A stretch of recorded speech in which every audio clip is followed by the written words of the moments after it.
বিড়ি তো সেইটা ধোঁয়া দেখি ও অসাধারণ। বিড়ি খাওয়া বাদ দেওয়া যাবে না। আজকে আমি এমন একজন মানুষের সামনে চলে এসেছি যে এর দিনে 2-3 প্যাকেট করে বিড়ি লাগে। এই দেখেন, মানে ঘুমাতেও বিড়ি লাগে, খাইতে গেলেও বিড়ি হাতে। হ্যাঁ, মানে ঘুমাবে, খাবে, ঘুরবে, ফিরবে, বিড়ি ছাড়া চলবে না। এখন এই ভাইয়ের কাছে আমি সরাসরি চলে আসলাম এই বিড়ি সম্পর্কে কিছু জানবো।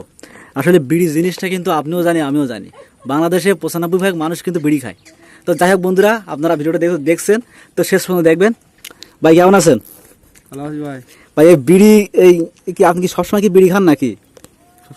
সবসময় বিড়ি খায়? তা আপনার এলাকার মানুষ কি বিড়ি খোর বলে ডাকে? হ্যাঁ না। এই কি বিড়ি খাচ্ছেন এটা? কাগজের বিড়ি। কাগজের বিড়ি? ওরে বাবা। আচ্ছা এই যে বিড়িটা মনি বিড়ি। মনি বিড়ি। আচ্ছা এই বিড়ির কয়টা নাম আছে? বিড়ি বহুত রকমের আছে। যেমন পাতা বিড়ি আছে, কাগজের বিড়ি আছে, বিভিন্ন রকমের বিড়ি তো আছে, সিগারেট আছে। হ্যাঁ, তাই এই যে বিড়িটা খাচ্ছেন এই বিড়িটা কয় টানে শেষ করবেন? ওইটা তো গুনিগাতি খাওয়া যায় না। মানে আনুমানিক কয় টানে শেষ করা যায়? আমার করে এক বলতে পারবো না। ও টান 3-4 টান দিয়ে ফেলাই নিয়ে যায়। তার চাঁদাটা বিড়ি টান দেন দেখি দেখি কেমন টান। ওরে বাহ, বিড়ি তো সেই টান।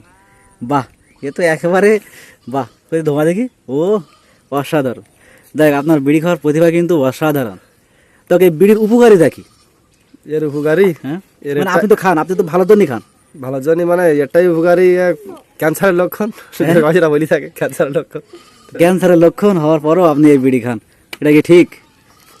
হ্যাঁ, সিগারেট ঠিক বাদাবে হয়ে গেছে, একটু খাই, বরাবর হয়ে গেছে। আচ্ছা আমি যদি বলি যে বিড়ি খাওয়া বাদ দিতে আপনি কয় কোটি টাকা চান?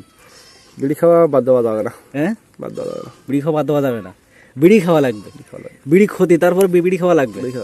তো যাই হোক বন্ধুরা, আপনারা যারা বিড়ি খান তো অবশ্যই ভাইয়ের সাথে নেবেন, কারণ এ কিন্তু এলাকার লোক এর খালে বলে সেই রকম বিড়ি ঘর।